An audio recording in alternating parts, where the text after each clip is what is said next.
Welcome to everyone. जैसे कि देख पा रहे हैं हम एक एग्जाम्पल लिए हैं। एग्जाम्पल किसका? रिंग थ्योरी का। एक्चुअली में अगर पूछ दे कि define ring theory and with example के साथ अगर डिफाइन करने बोल दे तो एग्जाम्पल के साथ डिफाइन करने बोल देगा तो आप लोग डिफिनेशन तो लिखेंगे, बट उसकी एग्जाम्पल क्या होती है वो एक हम लिखा दे रहे हैं कि to prove that the set of all integer, जितने भी जो सेट होंगे सारे इंटीजर के वो क्या होंगे? रिंग होंगे। किसके रिस्पेक्ट में? तो with respect to addition and multiplication के रिस्पेक्ट में। रिंग थ्योरी जो होती है वो एक्चुअली में किसके रिस्पेक्ट में रिंग थ्योरी होती है? तो एडिशन के रिस्पेक्ट में, मल्टीप्लिकेशन के रिस्पेक्ट में। तो इसीलिए क्या होगा? सेट ऑफ इंटीजर आई जो होगा वो भी हमारा क्या होगा? रिंग होगा। किसके थ्रू? तो एडिशन एंड मल्टीप्लिकेशन के रिस्पेक्ट में। Okay, clear. तो रही बात मेरे चैनल पर नए हैं तो प्लीज चैनल को सब्सक्राइब कर लीजिए, वीडियो अच्छे लगते वीडियो को लाइक कीजिए एंड फ्रेंड्स में शेयर कर दीजिए। इसका लेक्चर 1 अपलोड हो चुका है, अगर आप लोग नहीं देखे तो प्लीज़ उसको जाके देखिए। वहाँ पे बहुत अच्छे से समझाएं कि एक्चुअली में रिंग क्या होता है, कॉम्पिटिटिव रिंग क्या होता है और रिंग विथ यूनिटी भी क्या होता है, सब कुछ बता चुके हैं। ठीक है, यही इसमें भी लागू होता है। इसे सिंपल रिंग बोल दिया ना, बोल सकता था कि set of all integer is a competitive ring, ठीक है, या फिर कॉम्पिटिटिव रिंग विथ यूनिटी, तो टोटल प्रॉपर्टी सारा सेटिस्फाई कर जाता। या फिर बोल देता कि रिंग विथ यूनिटी, ठीक है, तो रिंग विथ यूनिटी मतलब यूनिटी वाला एलिमेंट सिंगल सेटिस्फाई करनी चाहिए। और कॉम्पिटिटिव रिंग विथ यूनिटी मतलब कॉम्पिटिटिव वाली भी सेटिस्फाई करनी चाहिए और यूनिटी वाली भी सेटिस्फाई करनी चाहिए। ठीक है, तो दोनों सेटिस्फाई करेगा तो competitive ring with unity, competitive ring with unity. और अगर सिंपल ये सेटिस्फाई अगर खाली हम करवाते हैं, मतलब अगर पूछा तो क्या पूछेगा? कॉम्पिटिटिव रिंग, ठीक है, तो कॉम्पिटिटिव रिंग तो ये हम दिखाएंगे। और अगर रिंग विथ यूनिटी बोलेगा तो हम ये दिखाएंगे, यूनिटी के लिए, रिंग विथ यूनिटी के लिए। ठीक है, तो सेपरेट देखिए ऐसा होता है, समझिए। रिंग विथ यूनिटी बोला तो हम ये प्रॉपर्टी दिखाएंगे और रिंग की सारी प्रॉपर्टी। अगर कॉम्पिटिटिव रिंग बोला तो रिंग की सारी प्रॉपर्टी और ये कॉम्पिटिटिव प्रॉपर्टी ये दिखा देंगे। अगर बोल दिया रिंग विथ यूनिटी दिखाना बोला, sorry, competitive ring with unity दिखाने बोला तो कॉम्पिटिटिव की भी प्रॉपर्टी सेटिस्फाई करवाएंगे और यूनिटी की भी प्रॉपर्टी सेटिस्फाई करवाएंगे, दोनों दिखाएंगे और रिंग की भी प्रॉपर्टी दिखाएंगे, तब हो जाएगा competitive ring with unity. Clear हुआ? समझ में आ गया किस तरीके से हो रहा है? ठीक है, सिंगल में पूछ सकता है या फिर एक साथ भी पूछ सकता है, बट यहाँ पे ओनली फॉर रिंग बोला तो खाली ओनली फॉर रिंग की ही प्रॉपर्टी हम लोग दिखाएंगे। ठीक है, क्लियर। एक ही क्वेश्चन से सोचिए कितने क्वेश्चन बन गए? 4। ओके, ऐसे 3 और एक्स्ट्रा बन गया और ये 4th। ठीक, तो देखिए यहाँ पे इसकी जो सॉल्यूशन लिखेंगे एक्चुअली में किस तरीके से लिखेंगे, प्रूफ करना है ना, प्रूफ। देखिए सबसे पहले क्या होता है, एडिशन के रिस्पेक्ट में हमें दिखानी होगी। ठीक है, तो एडिशन के रिस्पेक्ट में हमें दिखानी होगी, तो यहाँ पे देखिए क्लोजर प्रॉपर्टी भी उसके अंदर आ जाती है। जब भी डिफिनेशन करवाए थे तो देखे थे रिंग थ्योरी में डिफिनेशन में ही क्लोजर प्रॉपर्टी भी था हमारा कि ए भी 2 एलिमेंट होगा आर का, तो ए प्लस बी भी हमारा क्या किस में होगा? तो वो आर में होगा। ठीक है, तो वो हमारा क्या हो जाता है एक्चुअली में मल्टीप्लिकेशन और एडिशन दोनों में वो सेटिस्फाई कर जाती है। ठीक है, तो हम लोग यहाँ पे डायरेक्टली ऐसे लिख सकते हैं, वी ऑब्जर्व दैट क्या ऑब्जर्व किए हैं कि a प्लस बी जो होता है वो हमारा कहाँ सेटिस्फाई करता है? तो यहाँ पे इंटीजर की बात हो रही है तो यहाँ इंटीजर में डालेंगे। एंड ऑल्सो क्या होता है, a डॉट बी भी जो होता है वो हमारा इंटीजर में होगा। फॉर ऑल ए बी कहाँ का एलिमेंट है? आई का एलिमेंट है। क्लियर, तो ये हम लोग ऑब्जर्व कर लेते हैं। फर्स्ट में आप लिख सकते हैं ये टर्म्स या फिर क्लोजर प्रॉपर्टी दे के भी लिख सकते हैं। देन उसके बाद आ जाती है क्या कि एडिशन के रिस्पेक्ट में जो भी प्रॉपर्टीज़ है वो सारा हम सेटिस्फाई करवा दें। ठीक है, तो एडिशन के रिस्पेक्ट में तो आप लिख सकते हैं लॉ ऑफ एडिशन। क्लियर, यहाँ पे मैं लिख देती हूँ लॉ ऑफ एडिशन।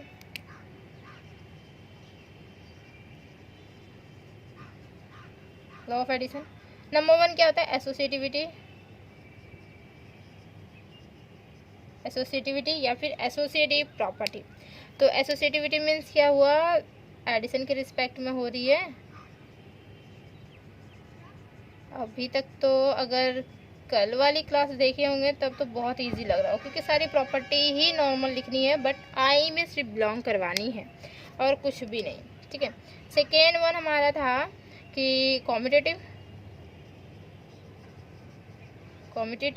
ठीक है, तो कॉम्पिटिटिव प्रॉपर्टी मीन्स क्या होता है कि a प्लस बी होता है, this is equal to B plus A हो जाता है। फॉर ऑल ए बी कहाँ का एलिमेंट हो जाएगा? तो आई का एलिमेंट होगा। ये मत भूल जाइएगा, यहाँ पे आर मत लिख दीजिएगा क्योंकि यहाँ पे इंटीजर की बात हो रही है तो आई ही लिखनी होगी। Clear, then third one property हमारी होती है क्या? Additive identity. एडिटिव आइडेंटिटी क्या होती है? एडिटिव आइडेंटिटी पता है ना, 0 हो जाएगी। 0 plus A this is equal to A आएगा, this is equal to A plus 0 for all A कहाँ का एलिमेंट है? तो हमारा आई का एलिमेंट है। ठीक है, उसके बाद आ जाती है एडिटिव इनवर्स। ये इस तरीके से प्रॉपर्टी लिखेंगे ना तो ज़्यादा अच्छा लगेगा। ठीक है, और हमेशा याद भी रहेगा, आगे चल के काम देने वाला है। फोर्थ में एडिटिव इनवर्स। इनवर्स क्या होती है? तो ए की इनवर्स क्या होगी? माइनस ए होगी। ठीक है, आइडेंटिटी आना चाहिए। तो यहाँ पे लिखेंगे, लैंग्वेज भी लिख सकते हैं, टू ईच एलिमेंट, या फिर डायरेक्टली लिख सकते हैं, उसमें कोई दिक्कत नहीं है। आई मीन्स ए कोई है जो कि हमारा क्या है, आई में बिलोंग कर रहा है। There exist an element, there exist an element exit हो रही माइनस ए, जो कि बिलोंग करेगा किस में? आई में बिलोंग करेगा। सच दैट मतलब ए कोई एलिमेंट है आई का, और माइनस ए भी कोई एलिमेंट हो गया जो कि एग्जिट करिए। अगर देखिए ए कोई एलिमेंट हुआ ना आई का, तो उसका इन्वर्स एक्चुअली में होता है, उसमें एग्जिट करता है। तो किस में? आई में ही एग्जिट करता है। सच दैट क्या बोलेंगे? A plus minus A, this is equal to क्या होता है? 0, और this is equal to minus A plus A लिख सकते हैं, तो भी हमारा क्या होता है? 0 होता है। क्लियर? इसे आप ब्रैकेट में लिख सकते हैं, कोई दिक्कत नहीं है। ठीक, तो ये तो हमारी हो गई किसके रिस्पेक्ट में? एडिशन के रिस्पेक्ट में। अब क्या होगा? लॉ ऑफ मल्टीप्लिकेशन के रिस्पेक्ट में। तो हम लोग ऑब्जर्व कर लिए थे पहले ही वहाँ पे एक हमारा क्लोजर प्रॉपर्टी, बट यहाँ पे क्या होगा? एसोसिएटिव जो होती है वो मल्टीप्लिकेशन के रिस्पेक्ट में हमारा होगा। तो लॉ ऑफ मल्टीप्लिकेशन लिख सकते हैं, मल्टीप्लिकेशन।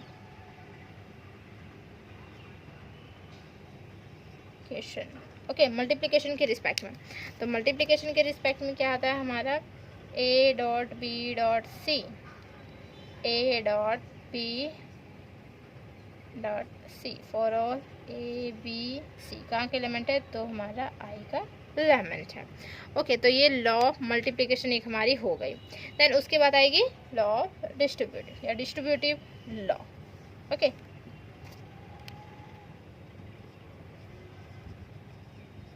Distributive law. ओके, तो क्या होगा डिस्ट्रीब्यूटिव लॉ में? देखिए, डिस्ट्रीब्यूटिव लॉ क्या होती है? With respect to addition and फिर मल्टीप्लिकेशन, दोनों के रिस्पेक्ट में होती है डिस्ट्रीब्यूटिव लॉ। तो हम यहाँ पे लिख सकते हैं क्या कि दैट इज हमारा ए बी सी 3 एलिमेंट है कहाँ के? आई के एलिमेंट है। तो ए डॉट बी प्लस सी यही होती है, दिस इज डिस्ट्रीब्यूट होगा। ए बी प्लस क्या होता है? ए सी, ये जो है वो हमारा क्या है? लेफ्ट डिस्ट्रीब्यूटिव लॉ ना, left distributive law.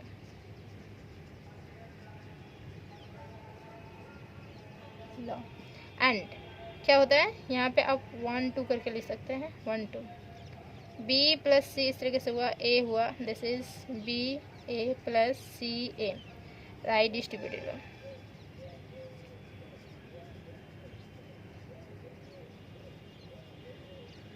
Right distributive law मतलब टोटल ये प्रॉपर्टी सेटिस्फाई करवानी होगी। उसके बाद कुछ अगर एक्स्ट्रा पूछे तो ठीक है, अगर नहीं पूछे तो बोल सकते हैं therefore this set of all, यहाँ पे लिख सकते हैं। ठीक है, देयरफॉर एक साथ लिखाता है,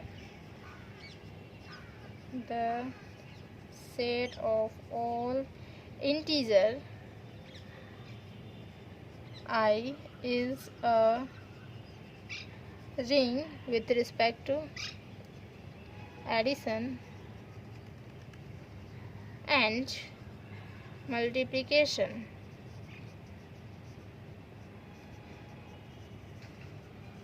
Addition and multiplication of integer. ठीक है, तो ये हमारी प्रॉपर्टी टोटल सेटिस्फाई करवा देंगे। देन हेंस करके लिख सकते हैं या देयरफॉर करके लिख सकते हैं। आप लोगों को नीचे नहीं दिख रहा है, देखिए। ठीक है, तो ये हमारे पूरा कंप्लीट हो जाती है। ओके, तो एक हम एग्जांपल बता दें कि रिंग थ्योरी का एग्जांपल किस तरीके से होता है। अगर यही कॉम्पिटेटिव पूछ दे तो एक्स्ट्रा प्रॉपर्टी सेटिस्फाई करवा देंगे, यूनिटी पूछ दे तो एक्स्ट्रा करवा देंगे, दोनों को मिक्स करके पूछे दोनों हम करवा देंगे। ठीक है, जो हम लिखाए थे लेक्चर 1 में वही वाला आप लोग लिख लीजिएगा, नो प्रॉब्लम, कोई भी प्रॉब्लम नहीं होगी। ठीक, तो यहाँ तक बने रहने के लिए थैंक यू सो मच। और ट्यूशन करनी है तो contact me. Okay, thank you.